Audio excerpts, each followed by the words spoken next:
Welcome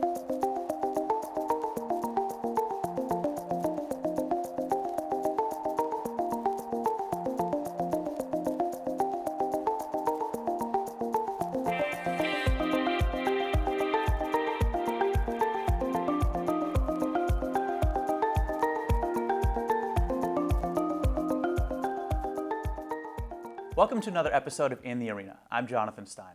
Our guest today is Andrea Headley, a UC Presidential Postdoctoral Fellow for 2018 here at the Goldman School of Public Policy and an incoming professor at the Policy School at The Ohio State University.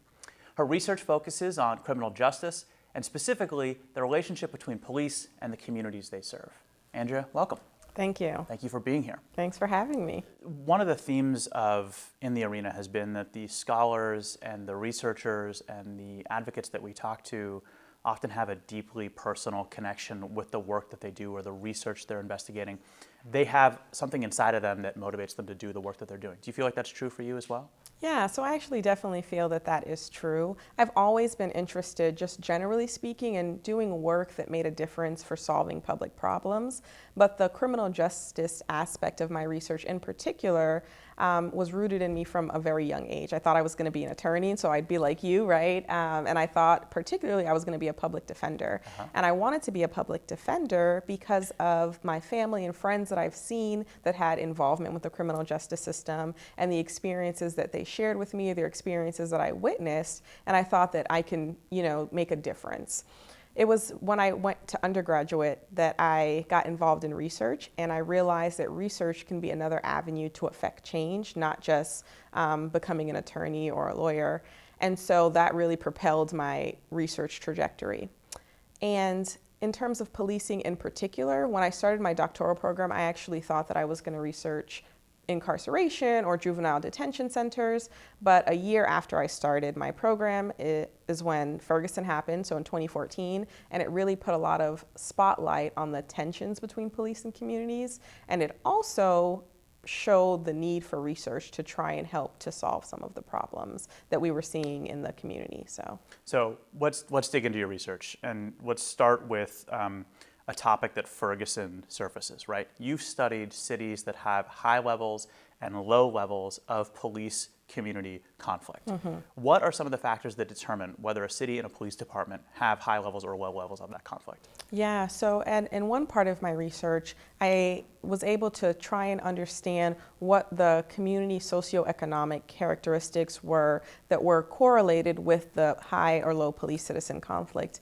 And what I found was that communities that had higher poverty, higher unemployment, higher violent crime, and higher female-headed housing levels also had really high levels of police-citizen conflict, and that those communities that had low police-citizen conflict were usually associated with higher median income, higher median age, higher levels of owner-occupied housing.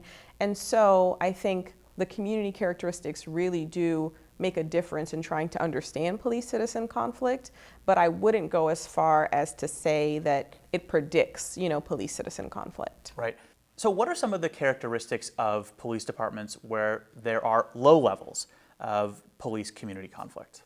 So what my research found was that in terms of police-citizen conflict, when we're looking at things like police use of force, civilian complaints about police officers, assaults against officers, that there are certain factors that are correlated. And in particular, my research has found that the police departments that had much higher levels of racial representation, meaning that they had a lot of people of color on the police department as it pertained to the level of people of color in the community, and police departments that also were engaged in community partnerships, those departments had much lower levels of police use of force.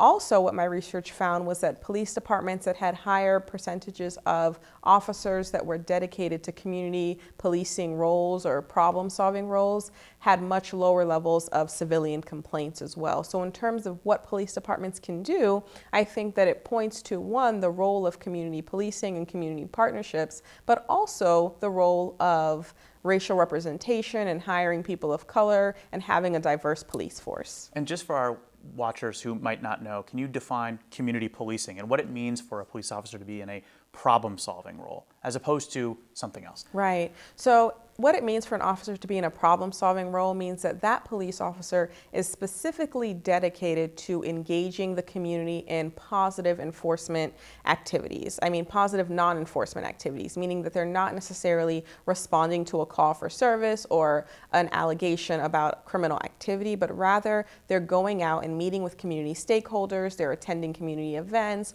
they're walking the beat, for instance, and building relationships, and that's what their role is primarily for. Your research identifies solutions. In addition to identifying these characteristics of police departments that have high levels and low levels of community conflict, you also identify solutions. And you have a number of organizational solutions, organizational reforms, also some other things that are more about the individual police officer. And one thing I found interesting is that your research calls for increased soft skills for police officers. And soft skills are not something people traditionally think of as prerequisites for being a cop. But your research shows that actually they can be critically important. Right. So that was actually one of the findings that surprised me a little bit when I was doing this research. So I went into this really thinking that the organization mattered. And so when I was doing a lot of this research, I was trying to specifically focus on the organizational, administrative, managerial factors of police departments. And what I found was that, yes, the organization may matter, but also it's the individual that matters as well, right? The individual police officer. And that's really where the soft skills came into play. And two soft skills in particular that were important were the communication skills of the officer and then an officer's character. So in regards to the communication skills of an officer, I would hear officers often say things like, community relations is communication, right? It's about winning the community over one community member at a time or one incident at a time. And I think that's really in alignment with a lot of the procedural justice literature that has come out about how you engage with civilians, how you can talk civilians down, how you can de-escalate, et cetera. And then in terms of character, often what was brought up was the respect that an officer has for the community, whether or not they're empathetic, they're caring, they're compassionate. And community members were often the ones to talk about these things, and they would often suggest that the character that an officer has can be displayed in their actions, and that when there is not respect or empathy or care and concern, that the community loses trust in the police department, and that hinders police-community relations. So let's talk more about body cameras. Okay. Your research on body cameras has found a number of things. One is they often result in better resolutions of incidents between police officers and members of the public, fewer incidents of violence, for example. It doesn't result in substantial depolicing. Right. But also it increases officer skepticism over time, and over time some officers begin to not use or not turn on their body cameras. So it's a bit of a mixed bag there. And there are some reformers who say it's a Band-Aid on a much larger problem. So in your view, body cameras, legitimate reform, Band-Aid, or something else? Yeah, so I actually think the body-worn cameras are a tool to help us to get to a place where we can have relationships between police and the community that are built on, transparency and accountability and things like that. I don't think that it is the end-all, be-all, or the panacea to really solve some of the underlying issues that have resulted or that have been brought to light recently with police and minority communities. But I do think that it's a tool that can be used to help the situation. And I think right now it's too soon to say whether or not body cameras as a whole are having the intended impacts, because of a lot of the research has produced mixed findings, particularly because of the variations in policy context in which the body cameras have been deployed. So different departments are deploying cameras and have different types of policies on cameras. So when you're trying to compare the findings, it's hard to have any conclusive evidence. So I wouldn't, shut the door on body cameras just yet, but I think that it's a tool that has to be coupled with other accountability mechanisms and other reform mechanisms as well. So situating body cameras in a larger context of accountability mechanisms, right? One of the things that reformers and policymakers hear from law enforcement and police officers is, in the face of body cameras, increased scrutiny, et cetera, we're going to depolice. Right. Can you explain what depolicing is and whether it actually happens when you have additional oversight or accountability over police departments and law enforcement? Yeah, so I think that's a great question, because that is definitely a narrative that we've heard a lot, and that was one of the things that the police department that I was working with actually said a lot. Depolicing, also referred to often as the Ferguson effect, is essentially a concept that came about after Ferguson because of the rise in crime. In particular, we saw rises in homicide rates across a variety of cities in the United States. And so the narrative is that officers are not necessarily doing their jobs as effectively or as proactively as they once were because of the tensions that have been present between police and communities, the assaults against law enforcement officers that have happened in places like Dallas, for instance. And so police officers are shrinking back due to this anti-policing sentiment, and so crime rate is going up, right? So that's the general idea behind the notion of depolicing. In regards to whether or not this is a thing or if this is really happening, I think that depends on what type of indicators you're looking at. And when we're looking at qualitative or perceptual accounts from officers, for instance, there is real and legitimate concerns about them going above and beyond and being very proactive and doing a lot of the self-initiated activities such as pedestrian or traffic stops. However, they often do say that, they're still responding to calls and doing the things that they have to do, but not necessarily going above and beyond. And they say that because there's a low morale, there's lack of motivation, there's lack of enthusiasm to do their job, there's fear of punishment, etc. Because of all the scrutiny, accountability mechanisms, and so on. Exactly. And I bring that up because I think it's important to validate officers' concerns and perceptions, because the psychological literature does show that the perceptions and attitudes can impact behavior.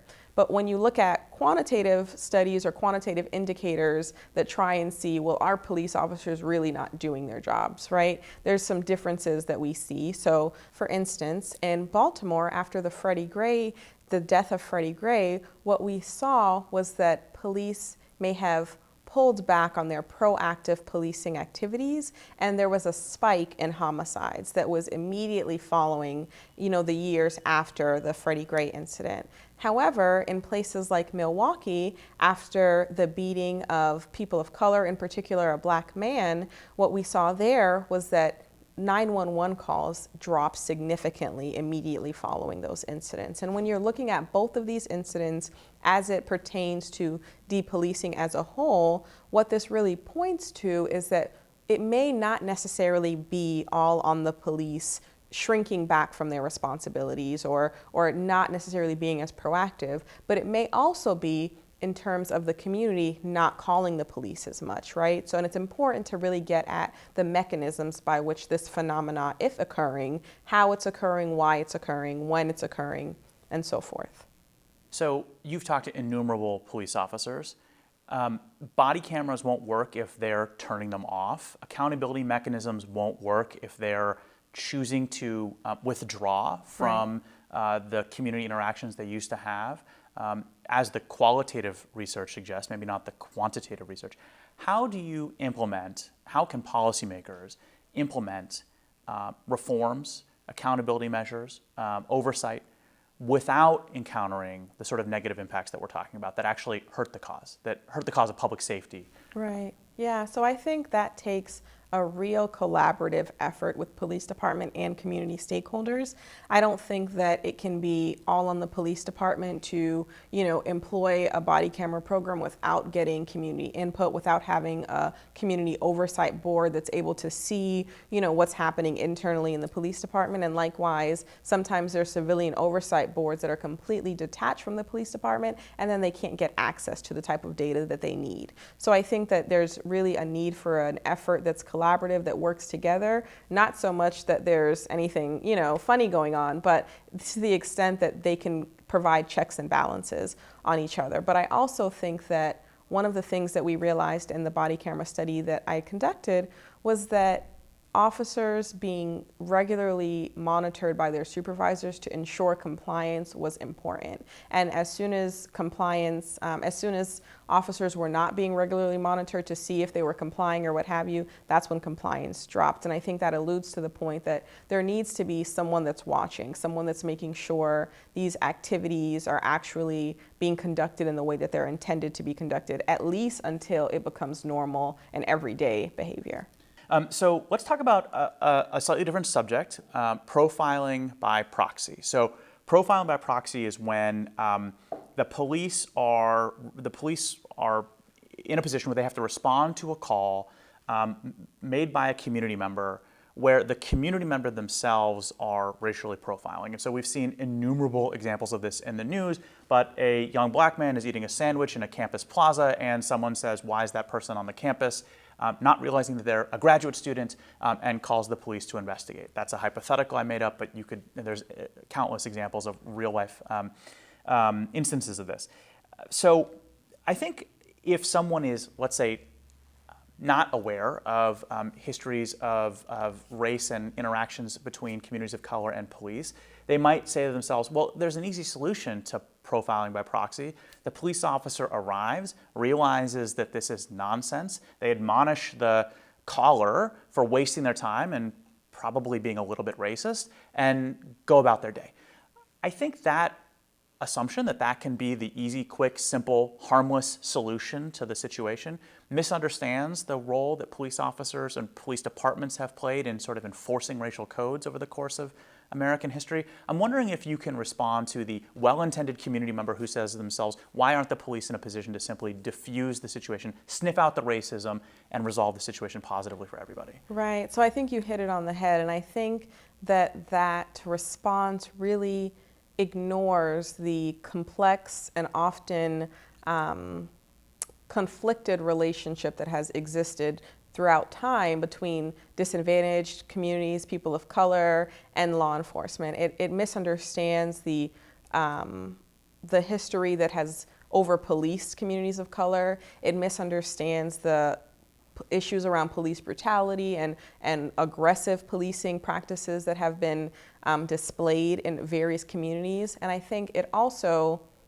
misunderstands the notions between assuming that there's criminality that's associated with certain groups of people, certain races or ethnicities or religious groups or what have you. I also think that statement, although well-intended, one, takes away the responsibility of the person who's calling. And I think as civilians, we have a responsibility as well to make sure that we're calling about legitimate concerns and legitimate behaviors and are questioning ourselves. And it also assumes that the same biases that are present in the caller are absent in the police officer. And it's not to say that that's not true, but we don't know that that's the case until after the situation has already escalated. Oftentimes what we've seen is that it takes very small situations to lead to very escalated situations, and it happens very quickly. And the last thing I'll say about this is that it also ignores the fact that there may be an inherent fear in the person who the police was called on because of their prior experiences with police officers, because what they've seen on the TV or what have you, and how that fear may then impact their response when the police officer shows up. Right. So. I think the first question that a policy analyst or somebody with a policy brain is going to ask is, what's the intervention? What is the policy solution to policing by proxy or profiling by proxy? But some of your research shows that it's actually not legislation that's going to solve the problem. It's something softer. Right. Yeah. So I think that honestly, for this issue of profiling by proxy, there's always things that we can say have policy implications, right? But I think really to get at the root of the problem, it would be forcing community members, people who call the police often, ourselves to ask the hard questions, right? Ask yourself, why are you calling the police, right? Is there criminal activity being exhibited that you're seeing, right? Is there a threat or a danger? Are you calling the police because your own fears are also associated with certain demographic groups or certain behaviors by certain demographic groups that are not inherently criminal, but just don't fit well with what you think should be displayed? Asking yourself, if the police come, is it going to make the situation better? Asking yourself, how would I feel if this was a member of my family? You know, is the police becoming an appropriate response? And I think if we can ask ourselves these tough questions and really get to the root of it, that can help hopefully to eliminate some of the problems that we're seeing. I will say, though, that there is a role that policy can play, particularly as it pertains to the role of 911 dispatchers and how information is received from the callers, right? So making sure that there's appropriate training and protocol to ask probing questions when someone is calling the police to try and get at the root of the problem, and then how that information is then transmitted to officers. But I know 911 dispatchers is a bag in itself, and there's a lot of things that go into that. But I do think that there could be a role for policy to play, but I don't necessarily know that's the first role, at least. Right. So let's talk about two big picture questions here as we begin to wrap up. The first is, some of your research has found that if you put body cameras on police officers, some portion of them are going to turn those body cameras off. Another has found that when considering complaints against police officers, the race of the complainant makes a difference. And African Americans who complain about police officers are much more likely to have their complaint dismissed than other complainants. Also, you found that if you have more, as we discussed earlier, if you have more people of color on the police force, it's going to improve relationships with communities of color. Do you ever find yourself thinking, I'm using data to find things that any community member in East Oakland could have told me or anyone if we had taken the time to ask? I'm sure you do. Right. And can you speak to the importance of data and research that validates community narratives when some of those community narratives go ignored? Right, yeah. So I actually remember hearing a scholar give a keynote, and the scholar said essentially that scholarship is not about finding truth. It's about providing evidence to underscore truth, right? And it's this idea that scholarship really just confirms what the community already knows or seeks to at least understand. It doesn't always confirm. So scholarship seeks to understand what the community may or may not already know, right? And I think that quote really resonates to this, what you're talking about, what you're asking about. But I think data is important and research is important for a variety of reasons, right? So the first one is that it really, like you said, it validates community members' experiences. Oftentimes it can help to inform decisions and inform solutions. It may shed light on the magnitude of the issue, right? So maybe there's a couple community experiences, but we don't know how large this problem is.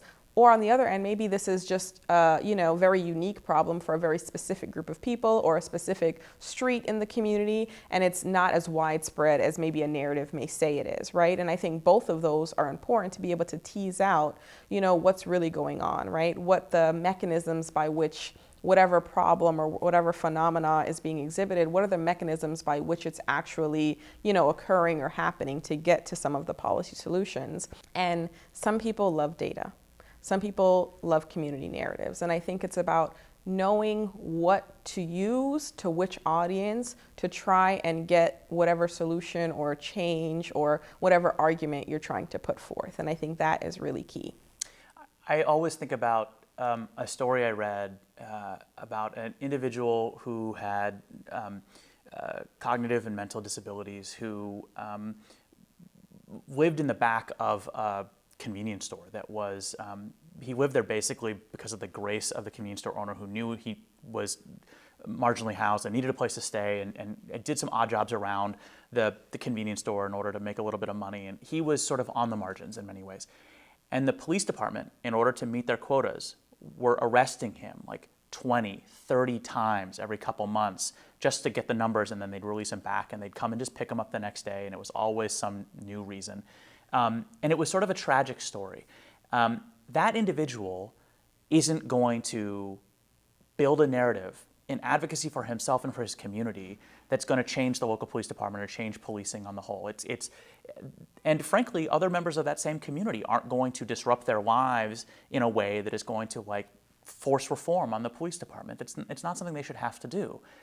But those stories in combination with, as you're saying, in combination with research that maybe has purchase among policymakers, among lawmakers, among police chiefs, and so on, put all that together, and now all of a sudden you have maybe something that brings positive change. So, right.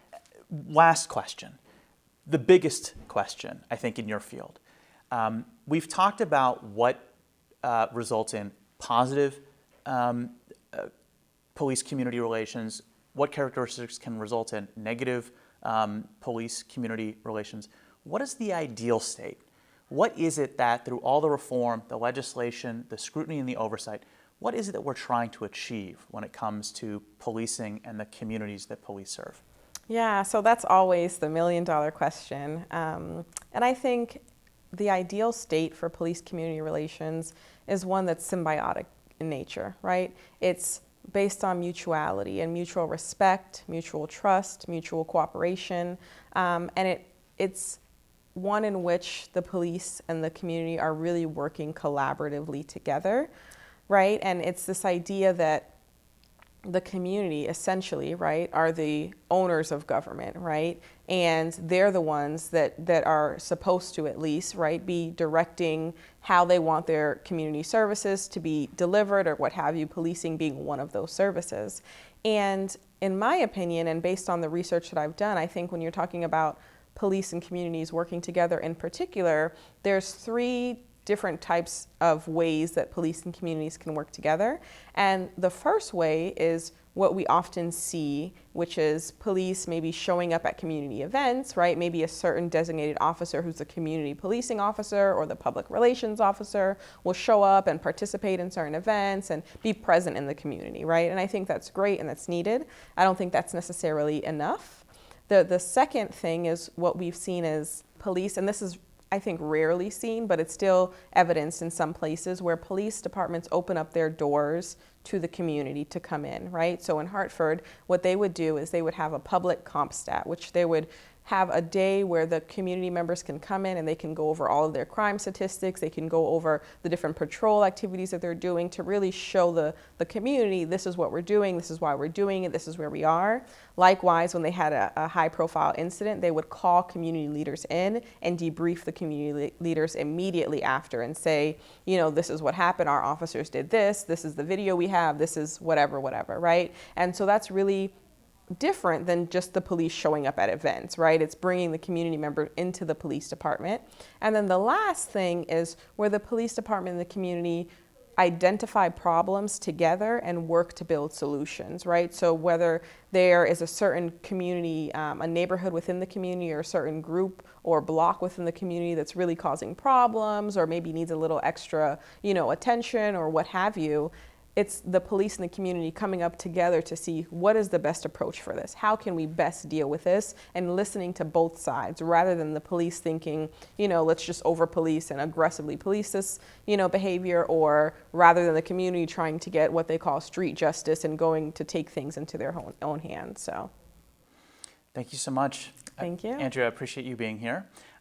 Andrea Headley is a 2018 UC Presidential Postdoctoral Fellow and is soon to be an assistant professor at The Ohio State University. Thanks for tuning into In the Arena.